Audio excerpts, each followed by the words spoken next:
pengecilan otot-otot di kaki terutama karena biasanya yang dipasung adalah di daerah kaki.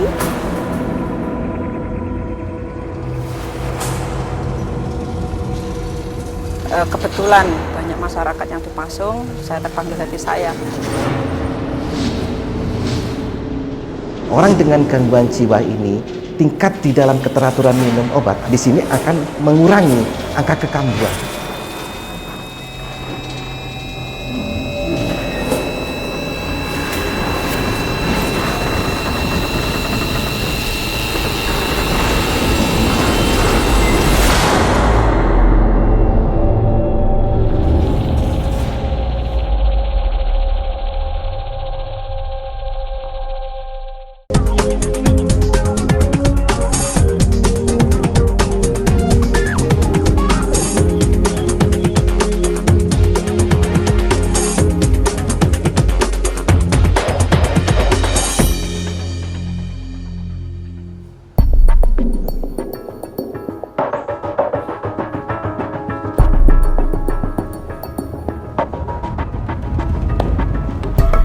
Tidak bisa dibayangkan bagaimana rasanya dipasung dengan menggunakan kayu sebesar ini selama bertahun-tahun.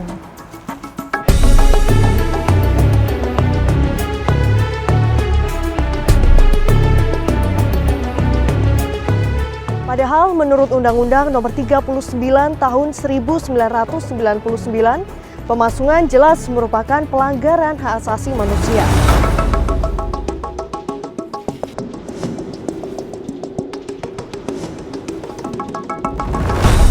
Kehadiran para relawan dan kepedulian dari lembaga sosial kemasyarakatan memberikan sepenggal harapan untuk saudara-saudara kita agar mereka terlepas dari ikatan rantai, bebas dari pemasungan.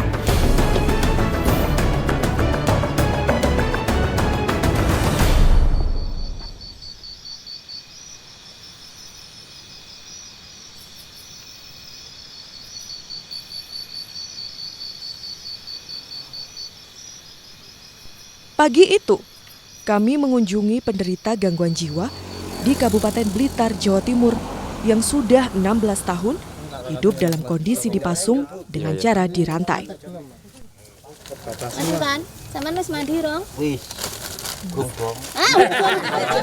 Perlakuan tak manusiawi ini terpaksa dilakukan oleh keluarganya karena merasa tidak ada cara lain kecuali harus memasungnya.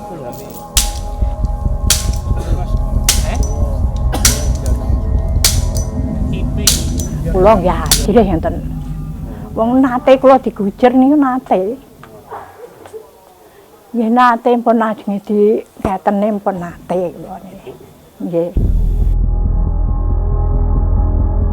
Mulane terus dirantai niku soalé nggih ngoten niku. Ada pula penderita gangguan jiwa yang harus dikurung karena pihak keluarga sudah tidak mampu lagi membiayai pengobatannya. Oh, nggih pengen Pak, sajane Pak niku pengen. Lah pripun lho Pak? Nggih niku pun kula usahane teng pundi-pundi nggih sampai tandas lho Pak. Niki nggih kula niku ngapunten mawon nggih. Danane kan pun kathah. Niku pun mboten saged danani niku. Meskipun telah digulirkan program Jawa Timur Bebas Pasung, namun masih ada ratusan penderita gangguan jiwa yang terkucilkan dalam kondisi dipasung. Untuk itu diperlukan langkah nyata dengan membentuk satgas dan pendamping yang secara rutin memantau perkembangan penderita.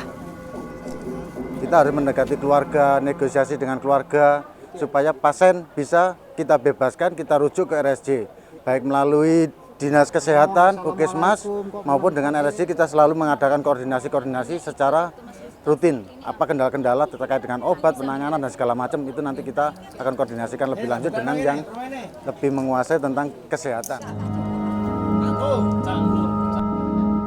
Dinas Sosial Provinsi Jawa Timur mencatat tahun 2015 masih ada 1.293 penderita yang dipasung. Melalui program Jawa Timur Bebas Pasung yang telah berjalan 2 tahun, kini tinggal 712 orang. Diharapkan di akhir tahun 2017 nanti, tak ada lagi warga yang mengalami gangguan jiwa dalam kondisi dirantai atau dikurung dengan segala macam penyebabnya. Ada dua hal yang menyebabkan orang bisa mengalami gangguan jiwa. Yang pertama adalah dari segi biologis, di mana orang itu struktur sel-sel di otaknya dan kemudian susunan cairan-cairan kimia di otaknya itu mempengaruhi cara dia berperilaku terhadap stresor. Yang kedua juga pasien mungkin mengalami tekanan dari lingkungan yang tidak bisa dia atasi gitu, dan itu menyebabkan munculnya gangguan jiwa.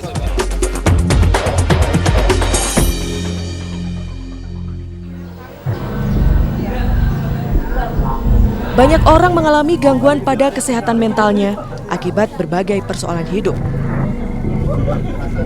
Jika tidak segera ditangani, kondisi ini beresiko berkembang menjadi sakit jiwa. Dan apabila pihak keluarga tidak dapat menangani, mereka memasungnya, yang justru dapat memperburuk kondisi penderita. Sementara itu, adanya stigma negatif yang berkembang di masyarakat menimbulkan diskriminasi, dan orang gangguan jiwa merasa tersingkir dari lingkungannya, menjadikan semakin sulit disembuhkan. Biasanya keluarga ini mendapatkan apa yang namanya satu stigma, yaitu pemikiran yang buruk bahwa orang kalau ada gangguan berat itu akan mencelakakan, akan mengganggu dan sebagainya. Padahal itu sebetulnya pemikiran yang salah. Termasuk umpamanya ini tidak bisa disembuhkan, nanti kalau dibawa ke rumah sakit jiwa malah tambah sengsara. Lebih baik kita pasung dan sebagainya. Jadi ini pemikiran yang salah. Sering orang tidak mengerti bahwa gangguan jiwa ini ada obatnya dan bisa diobati, dan orang gangguan jiwa bisa bekerja, bisa bermasyarakat kembali.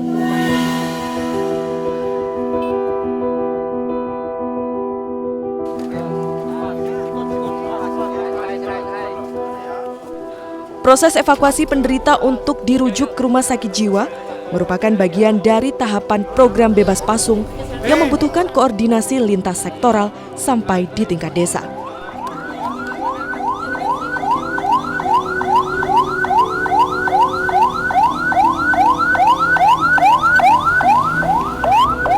Tak kalah pentingnya, peran keluarga dan lingkungan sangat menentukan akan kesembuhan dari setiap penderita. Tidak saja kejiwaannya, juga kondisi fisik akibat dari lingkungan tak sehat membuat penderita rentan penyakit lainnya. Dari segi fisik tentu dia akan mengalami penurunan kondisi yang sangat bermakna, pengecilan otot-otot di kaki terutama karena biasanya yang dipasung adalah di daerah kaki, kemudian juga saraf-sarafnya juga terganggu karena dia dipaksa untuk tidak berkegiatan dalam waktu yang lama sehingga pemulihannya juga akan lambat. Dan kemudian juga ada banyak hal lain, misalnya kerentanan dia terhadap penyakit-penyakit fisik yang lain.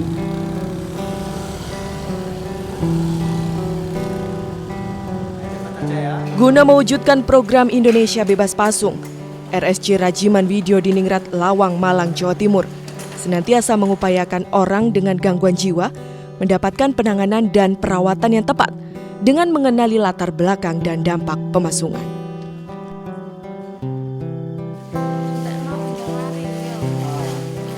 Biasanya pada pasien yang dipasung, seringkali timbul komorbiditas untuk gangguan fisiknya. Di mana yang dimaksud dengan komorbiditas ini adalah ada gangguan-gangguan pada fisik penderita yang juga memerlukan penanganan khusus secara medis. Contohnya pada pasien-pasien yang dipasung dalam jangka panjang, akan terjadi pengecilan otot, seperti otot-otot kaki, sehingga pasien seringkali malah tidak bisa berjalan saat dibawa ke rumah sakit jiwa kami.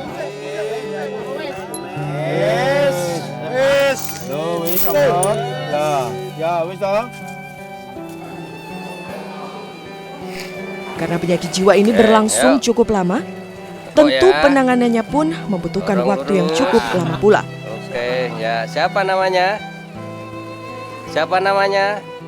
Rumah sakit ini seringkali akan melibatkan tenaga fisioterapis untuk melatih kembali pasien agar bisa berjalan. Ada kondisi-kondisi tertentu pada fisik pasien juga yang lambat ditangani. Misalnya kalau pasien itu juga menderita penyakit-penyakit yang melibatkan gangguan pada susunan organ dalamnya. Mungkin karena selama dia dipasung, kondisi-kondisi itu tidak terdeteksi.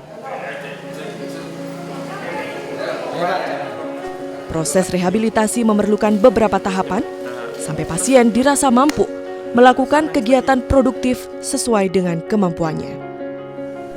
Di sini mereka dilatih untuk melakukan suatu aktivitas pekerjaan. Di antaranya ada menjulam, ada menjahit, ada kerajinan tangan, ada merenda, ada bordir. Ya. Tujuannya, Bu? Tujuannya untuk menggali kembali potensi yang sudah mereka miliki sebelum sakit. Yang pertama, yang kedua untuk motivasi mereka supaya mau melakukan aktivitas pekerjaan. Ya, mau dulu. Ya. Kalau sudah mau, baru kita arahkan untuk membuat suatu kerajinan atau keterampilan yang nanti mungkin bisa digunakan apabila mereka kembali ke keluarga atau masyarakat untuk mengisi waktu luang mereka. Ya, langsung. Kalau ditarik biar kenceng, ya. Nanti hasilnya biar bagus.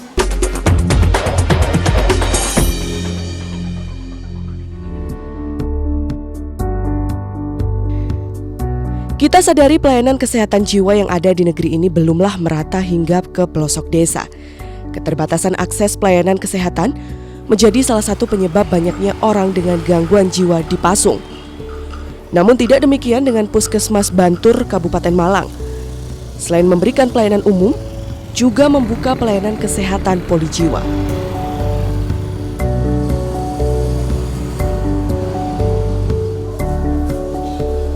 Sungguh luar biasa.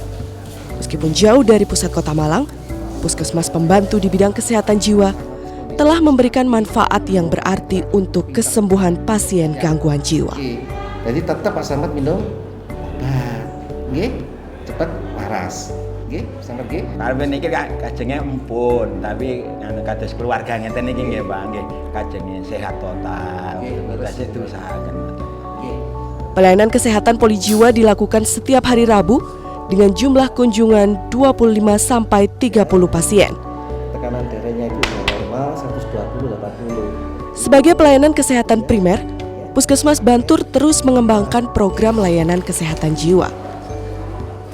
Di sini program jiwa yang dilakukan oleh Puskesmas Bantur adalah memberdayakan keluarga, masyarakat, dan lingkungan. Sehingga orang dengan gangguan jiwa ini tingkat kesembuhannya dan tingkat di dalam keteraturan minum obat akan meningkat juga. Di sini akan mengurangi angka kekambuhan. Yang pertama, yang kedua akan mengurangi antara karena putus obat di dalam pemberian obat-obatan pada pasien gangguan jiwa. Tapi perlu didasari juga dan perlu digarisbawahi bahwa pasien gangguan jiwa perlu adanya suatu konseling, kasih sayang, perhatian, dan memperlakukan dia sebagaimana manusia seperti kita. Boleh, oke, sudah ditaruh semuanya? Oke, Harapan kesembuhan bagi orang gangguan jiwa menjadi tekad Puskesmas Bantur dengan membentuk posyandu jiwa di 5 desa yang ada di Kecamatan Bantur. Inovasi layanan publik ini bertujuan untuk mengurangi angka penderita gangguan jiwa. Sampai saat ini, sudah ada 18 korban pasung yang berhasil dibebaskan di wilayah Kecamatan Bantur. Di sini digunting ini ya. Setiap bulan bersama para mahasiswa, kader posyandu jiwa melaksanakan kegiatan bengkel kerja guna memberikan ruang bagi penderita gangguan jiwa berinteraksi dan mengekspresikan kemampuannya. Kegiatan semacam ini merupakan bagian dari pelayanan kesehatan yang diberikan Puskesmas Bantur sehingga pasien gangguan jiwa mendapatkan perawatan kejiwaan secara holistik. Saya sebagai kader posyandu jiwa sangat bangga apabila saudara-saudara kami juga hidup layak seperti kami, juga hidup normal seperti kehidupan manusia yang lainnya pada umumnya seperti itu. Dan kami pun rela Pak untuk membimbing, mendidik, dan menuntun agar teman-teman itu bisa mau berobat, mau minum obat, dan mau bersosialisasi ke teman-teman yang lainnya, saudara-saudara yang lainnya. Puskesmas Bantur yang dikenal dengan pelayanan kesehatan jiwa berbasis masyarakat menjadi salah satu bukti bahwa tidak ada yang tidak mungkin selama ada tekad yang kuat untuk melepaskan ikatan rantai saudara-saudara kita yang terbelenggu dari pemasungan. Kami sangat mengharapkan teman-teman sejawat, khususnya perawat-perawat Ponkesdes yang ada di seluruh Indonesia, khususnya Jawa Timur, mari kita sisingkan lengan kita, berikan bantuan kepada saudara kita yang mempunyai nasib yang masih diuji oleh Allah, yaitu tentang gangguan jiwa. Insya Allah Jawa Timur akan bebas pemasungan. Insya Allah, insya Allah, insya Allah ada jalan. Insya